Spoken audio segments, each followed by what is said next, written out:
5 বছর ধরে শ্বশুরবাড়িতে অত্যাচারিত ছিল ক্যাথা, যার কারণেই ও বেরিয়ে গেছে। ও আর বলে না যে পুরুষের সাথে তার একটা সম্পর্ক গড়েছে, সেই জন্য সে বেরিয়ে গেছে। এটা ছেড়ে দিয়ে ও সবসময় হাইলাইট করে 5 বছর ধরে সে শ্বশুরবাড়িতে অত্যাচারিত ছিল, বেরিয়ে গেছে। ফোকলাকে কেন ছাড়লো? ফোকলাও কি অত্যাচার করতো? সত্যি আজকে আমি শুনছি, একদম নিজে কানে শুনছি আর অবাক হচ্ছি। ছি, ক্যাথা 5 বছর অভিনয় করে গেছে। হ্যাঁ, রক্ত তার এইরকম ছিল। ভাবছি, শুনছি, আবার ভাবছি, ছি ছি ছি। আর যাই কর, বাচ্চাটা তোর কাছে নিস না, তাহলে অমানুষ তৈরি হবে। একদম বন্ধুরা, আমি যেইটুকানি এখানে বলছি পুরো দায়িত্ব নিয়ে বলছি। বাকি কথা অল্পের উপর দিলাম, কালকে অবশ্যই করে গুছিয়ে দেবো যে কি কি ফোকলার সাথে হচ্ছে। ফোকলা ভালো মানুষ নয়, ফোকলার মতন জঘন্য জানোয়ার হতেই পারে না। ফোকলার জন্যে আজকে ক্যাথা এইরকম পর্যায়ে চলে গেছে, কারণ তার ফেরার কোনো আর রাস্তা নেই। না বাপের বাড়ি থেকে সে সহযোগিতা পেয়েছে, না গাইডেন্স পেয়েছে, না কিছু পেয়েছে। তাতে কি হয়েছে? সে একটা সুন্দর গোছানো সংসার ফেলে চলে এসছে অন্যের হাত ধরে, আর শ্বশুর বাড়িকে দোষারোপ করেছে। শ্বশুর শাশুড়ি, শ্বশুরকে বলেছে নাতিকে দুধ খাওয়ায়, শ্বশুরের নাকি তাকানোই অন্যরকম, সেটা ও সমর্থন করেছে। নাহলে ও প্রতিবাদ তো করতেই পারতো যে না, আমি ওইখানে 5টা বছর কাটিয়েছি, কে কিরকম অন্তত আমার থেকে কেউ বেশি জানে না, তাই না? বদনাম করে গেছে। আজকে সেই শ্বশুর বাড়ি বদনাম করতে গিয়ে ও কি করেছে? অন্যের হাত ধরে বেরিয়ে গেছে। এটা তো বললাম। ফোকলা কেন আজকে বিদ্রোহী হয়ে উঠেছে? কি কারণে? শুধু টাকা ঝাপার জন্যে, নাকি ক্যাথার ক্যারেক্টারে প্রশ্নবোধক চিহ্ন? আর কি অন্ধকার জগতে চলে যাচ্ছে, এটা দেখেই আমার খারাপ লাগছে। যারা একে ভালোবাসো, যারা মনে করো যে একে কারেকশন করার দরকার, তারা সত্যি করে হৃদয় থেকে একে কারেকশন করার চেষ্টা করো। জানি না কতটা কারেকশন হবে।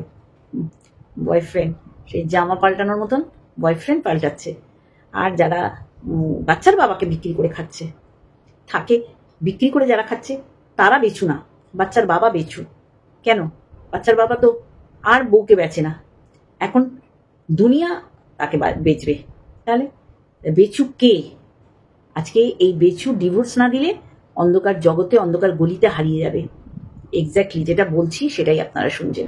পরিষ্কার করে সুন্দর করে আগামীকাল বলবো, কারণ যেটুকানি প্রুফ আমি পেয়েছি তার উপর ভিত্তি করে আমার আজকের এই ভিডিও চলমেন করছে। ছোট্ট ভিডিও করব এবং জিস্ট তুলে ধরবো যা যা হচ্ছে ওয়াইটিতে। আর অবশ্যই করে ক্যাথা, ক্যাথাকে সহজ সরল ভাবছেন যারা, তাদের উদ্দেশ্যে আমার কিছু কথা বলার আছে, এবং যেটা বলবো একদম কংক্রিট কথাবার্তা বলবো। আর এই ক্যাথার নোংরামো ঢাকতে গিয়ে বাচ্চার বাবাকে বেচু বেচু করে বিক্রি করতে আরম্ভ করে দিচ্ছে সবাই। কিন্তু এখানে বেচুর কোন রকম হাত নেই, বেচুর একটা জায়গায় হাত আছে। যারা বেচু বেচু করছে তাদের উদ্দেশ্যে বলবো, বেচুর অনেক কীর্তিকলাপে সত্যি করে অসম্মতি জানিয়েছি, কিন্তু এই গ্যারান্টি দিয়ে যাচ্ছি, বেচুর ডিভোর্সের উপর ক্যাথার জীবন নির্ভর করছে। না হলে ক্যাথা আজকে পরিষ্কার করে একটা কথা বলে যাচ্ছি, আমি জানি আপনাদের শুনতে খুব খারাপ লাগবে, তাও বলবো, যারা অরিজিনাল এই ওকে বাঁচাও তাকে বাঁচাও, কেউ কাউকে বাঁচাতে পারবে না নিজে যতদিন না ঠিক হবে। আর তাদের উদ্দেশ্যে বলছি, যারা সত্যি করে ক্যাথার ভালো চাও, আর যারা মানে উপরসা দেখাচ্ছ ভালো চাই কিন্তু ভেতর ভেতর চাইছো না ভালো চাই না, তাদের জন্য আমার এই ভিডিও না। আমি বলবো সেই সব মানুষদের যারা মনে করে ক্যাথা এই যে নোংরায় জড়িয়ে পড়ছে না, একটা অন্ধকার জগতের সাথে অবশ্যই করে আগে পরে জড়াতেই হবে। কারণ এমন মানে কি বলবো, মানে তাজা তাজা জিনিস জানতে পারছি, আর সত্যি করে আমার না সিম্প্যাথি না, আমার ঘৃণা জন্মাচ্ছে। যারা একে মা, যারা একে সন্তান সম, যারা একে তুই এগিয়ে যা, দারুণ হয়েছে ব্লগ, বেশি দিন চালাতে পারবে না, আমি বলে যাচ্ছি। কারণ ওকে নিজেকে সংশোধন করতে হবে, নিজেকে কারেকশন করতে হবে, না হলে ও অন্ধকার জগতে হারিয়ে যাবে। আর এই কথাটা আপনারা মিলিয়ে নেবেন না, তার ক্ষতি, তাকে সত্যি করেই তার নোংরামোর জন্য তাকে পছন্দ করিনি আজকের দিন পর্যন্ত, আরো না, যখন আরো কিছু জানতে পারছি তখন তো ওকে তো সমর্থন করা আমার পক্ষে সম্ভব নয়। আর এর জীবনটা অন্ধকার জগতে মানে আস্তে আস্তে হারিয়ে যাওয়ার পিছনে অবশ্যই তার পরিবারের লোক আছে, অবশ্যই করে ফোকলা। একে যে বিশ্বাস করবে সেই মরবে। এ হচ্ছে এমন একটা কার্টুন যে নিজে ফেসেছে, তাই সে কেসমাসি বলেছিল না, তার পায়ের কাছে এসে গিরগিরিয়েছে। আমার মনে হয় এটা পুরোটাই অনুমানের উপর বলছি, এবং যা শুনছি চারিদিকে যে বাঁচতে গেলে সেই আসতেই হচ্ছে না। আমি বলবো আজকে এই ফোকলা ওকে ধুইয়ে সাফ করে দিয়েছে, আর এই সাফ করাতে সে অনেক কিছু এখন বলতেই হবে, কারণ তার আর বাঁচার কোনো মানে দ্বিতীয় কোনো রাস্তা খোলা নেই। আমি ফোকলার জন্য বলছি। আর এই ফোকলা এ নিজের জন্যই ভালো না, এ পরকে ভালো করবে কি? এ নিজেই পারফেক্ট না, অন্যকে সহায়তা বা সাহায্য করবে কি করে, রাস্তা দেখাবে কি করে?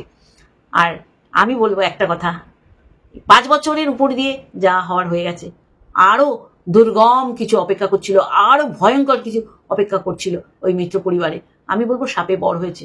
হ্যাঁ, অবশ্যই করে বাচ্চাটা তার মাকে পাচ্ছে না এই পৃথিবী গ্রহে বেঁচে থাকতে, কারণ বাচ্চার মা বাচ্চাকে নেবে না। আর এটা পরিষ্কার আজকে আমি গ্যারান্টি দিয়ে বলে যাচ্ছি, সমস্ত আই ওয়াশ করার জন্য বগদাদা এগুলো করেছে। বগদাদা অনেক কিছু পারত, কিন্তু সেইগুলো না করে সে চারিদিক এই ক্যাথার মানে নোংরামি ছড়িয়ে দিয়েছে। আর আজকে ফোকলাকে এই যে বলে না, যতই ঘুরি ওরাও রাতে লাটাই তো আমার হাতে, এত দূর ছেড়ে দিয়েছে ফোকলা, এতটাই অনেক মধ্য গগনে চলে গেছে যে ওকে কন্ট্রোল করা এখন সাধ্যের বাইরে, যার কারণে পুলিশি ভয় দেখানো আর যা যা। ফোকলা ধোয়া তুলসী পাতা আমি একবারও বলছি না। ফোকলার মতন ক্যারেক্টারলেস, অসভ্য, বহু বিবাহে বিশ্বাসী আজকে সুরো কাটছে। আর এ দিনের পর দিন এক একজনের চ্যানেল থেকে নিজেকে প্রমোট করেছে, নিজের গলাকে, নিজের ক্যারেক্টারকে। আর আজকে গিরগিরাচ্ছে কেন? গিরগিরানোর কারণটা কি? কারণ দেয়ালে পিঠ ঠেকে গেছে, নোংরামি চূড়ান্ত পর্যায়ে করেছো, ছ্যাঁচড়ামি করেছো, যার কারণে যেটা বললাম না যে ওই মানে ভেগে যাওয়ার পরপরই বলেছিল যে এ তোকে বিক্রি করে খাবে, তোকে ব্ল্যাকমেল করবে, আর সেইটাই করছে, সেটা করার চেষ্টা করছে। আর নকশার উপর ডিজাইন। আমি সবাইকে বলবো, ফোকলাকে যে বিশ্বাস করবে সে মানে সবচেয়ে পৃথিবীর সবচেয়ে মানে ভয়ঙ্কর কাজ করবে, ফোকলাকে যে বিশ্বাস করবে। ক্যাথা, ছি ছি ছি, আজকে এই 3টে ছি বলার পিছনে ক্যাথা তোকে একটু মনে করাবো, তুই কি করে 5টা বছর কষ্ট করে অভিনয় করে সংসার করেছিস। কারা তারা যারা তোকে চোখ বন্ধ করে বিশ্বাস করে? কারা? শুধু ওই পরপুরুষের সাথে খেলাম, শুলাম, বসলাম, ফুর্তি করে বেড়ালাম, সেটাই শুধু ক্যারেক্টারলেস হয় না, মিথ্যাচারিতা, উশৃঙ্খলতা, এবং সেটা হট ড্রিঙ্কস হোক আর সফট ড্রিঙ্কস হোক। আমি বোঝাতে পারছি আশা করি আপনাদের।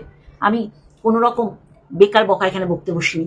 হ্যাঁ, আপনারা বলবেন প্রমাণ, যার উদ্দেশ্যে বলেছি সেই হচ্ছে সবচেয়ে বড় প্রমাণ, কারণ তার মুখ নেই এইখানে বিশ্লেষণ করার, নিজেকে ক্লারিফিকেশন দেওয়ার, নিজেকে সাফ সুতরা প্রমাণ করার। ছি, ধিক্কার। আজকে দেয়ালে পিঠ ঠেকে গেছে। আজকে সে নিজেও জানে যে আমি একদম বাড় খেয়ে এমন কথা বলেছি যে ছেলের বাবাকে আমার পায়ের কাছে এসে গিরগিরাতে হবে। আজকে সংসারটা টুকরো টুকরো হয়ে গেছে ক্যাথার কারণে। আজকে ক্যাথার সুযোগ দিয়েছে, তাই আরেকটা সুযোগ নিয়েছে বাচ্চার বাবা। আমি সমস্ত কিছু কেন্দ্রবিন্দু মনে করি ক্যাথাকে। আজকে ক্যাথা যে উশৃঙ্খলতার জীবন যাপন কাটাচ্ছে, আজকের দিনেও সে কি কি করেছে, কি কি মানে আমি মানে আমার মাথার উপর দিয়ে যাচ্ছে। আমি যেটুকানি বলছি দায়িত্ব নিয়ে বলছি, কারণ উশৃঙ্খলতা এমন পর্যায়ে চলে গেছে, সেখানে বড় প্রমাণ যে সে কোনোদিন মুখ নেড়ে বাচ্চা তার কাছে নেবে সেটা কোনোদিন বলতে পারবে না। একটা উশৃঙ্খল মা, তার কাছে বাচ্চা গিয়ে তার মায়ের মতন স্বভাব চরিত্র হবে। আমি বলছি না যে পুরুষের সাথে রাত কাটানো, খাওয়া বসা, ফুর্তি করা মানেই ক্যারেক্টারলেস, তা না, সেটা তো অবশ্যই করে, কিন্তু তারপরেও যা সে কর্মকাণ্ডগুলো করে, যেটা সন্তান তার কাছে যাওয়াটা একেবারেই আমি মনে করি সম্ভব নয়, যদি মানুষের মতন মানুষ হয়। যারা বলেন না যে এইটা শিখলো না, ওইটা শিখলো না, ওইটা বললো না, মায়ের কাছে গেলে কি শিখবে? হ্যাঁ, মা তো জল জ্যান্ত একটা, কি বলবো, আমার মানে আটকে যাচ্ছে। বলবেন কি করে? কি অবশ্যই করে।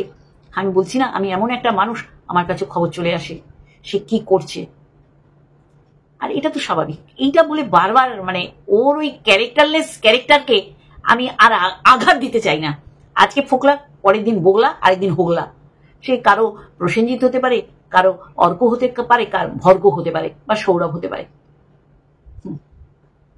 সত্যি ঠিক বলেছিল কেউ যে এরা 5 দিন আগে রেখে গেছিল, তাহলে বুঝতে হবে পরিবারটা কেমন। আমি বলবো 5 দিন যারা অ্যালাউ করেছে তারাও ঠিক কাজ করেনি, কিন্তু আজকে পুরো পরিষ্কার ও যা যা করেছে সেইগুলো যদি সাবমিট করা হয় জায়গা মতন, বাচ্চা ওর কাছে কল্পনার অতীত। বাচ্চা আর যাই করুক, মায়ের কাছে গেলে এইগুলো শিখবে, আর যেখানে আছে সেগুলো শিখবে না। আর গ্রামের পরিবেশে ও দেখাচ্ছে বলে তাই আমরা দেখতে পাচ্ছি, কিছু হলেই আমরা ভুল ধরছি। আজকে ওইখানে কিন্তু বাচ্চার বাবাও মানুষ হয়েছে, শুধু ক্যামেরাবন্দি হয়নি বলে। তাহলে তো বলতেন যে বাচ্চার ঠাম্মি সন্তানকে মেরে ফেলার উপক্রম, কারণ তাকে এই হাড় ভাঙা পরিশ্রম করতে হয়। আজকে বেচুকে হাইলাইট করা হচ্ছে, বেচু মানে বাচ্চার বাবাকে। বেচু তারাই বলছে যারা বিক্রি করে খেতে হচ্ছে বেচুকে, মানে বাচ্চার বাবাকে। আজকে ঠাম্মিকেও বাদ দিচ্ছে না, অবাক লাগছে। মানে ঘুটের মধ্যেও সোনা খুঁজছে, মানে আর কত নিচে নামবে। একটা ওই নিচে পড়ে যাওয়া, নিচে পতিত হওয়া, নরকে নেমে যাওয়া একটা মহিলাকে বাঁচাতে গিয়ে। হ্যাঁ, আমি ক্যাথার কথা বলছি। এইটুখানি বলবো, যেটুখানি আপনারা বোঝার বুঝে নিন। আর অবশ্যই করে আমি যেটুখানি বললাম অবশ্যই করে জেনেই বলছি, হ্যাঁ নিজে কানে শুনেই বলছি। এইটুখানি বলার ছিল। চলুন আমি আবার বলে যাচ্ছি, আর যাই কিছু আবদার করুন, এই আবদারটা করবেন না, বাচ্চা মায়ের কাছে যা। চলো এইটুখানি বললাম, আশা করি যারা বোঝার তারা বুঝবেন। সমাজদার লোকও ইশারায় কাপি হয়। আর ফোকলাকে যারা বিশ্বাস করে তারা আবার আর একটা অবিশ্বাসের কাজ করছে। ফোকলা কখনো কারো হতে পারে না। আজকে দেয়ালে পিঠ ঠেকে গেছে, আর নিশ্চয়ই শুনছি যে আইনত ব্যবস্থা নিয়েছে, সে এইটা তৈরি করে দিয়েছে এই সিচুয়েশন, তাই জন্য তাকে নিতে হচ্ছে। আর আমি ওয়াইটি ছেড়ে দেবো, ওয়াইটি ছেড়ে দিলে চিল শকুনে খুঁড়ে খুঁড়ে খাবে। কারণ বাপের বাড়িতে যে বলে না দালাল, দালাল ভুল বলে না, দালাল শুধু বলতে পারছে না, আপনাদের বুঝে নিতে হবে বাপের বাড়িতে ও কিভাবে নির্যাতিত হয়েছিল। সেটা কোনো একটা সময় আশা করি, এই যে বলছে না আমি মিউচুয়াল ডিভোর্স চাই, তাহলে সেজন্য এইটাও বলে যে আমি কিভাবে বাপের বাড়িতে কাটিয়েছি। চলো এইটুখানি বললাম। আর একটা ভিডিওর সাথে অবশ্যই আগামীকাল দেখাবে। Love you all.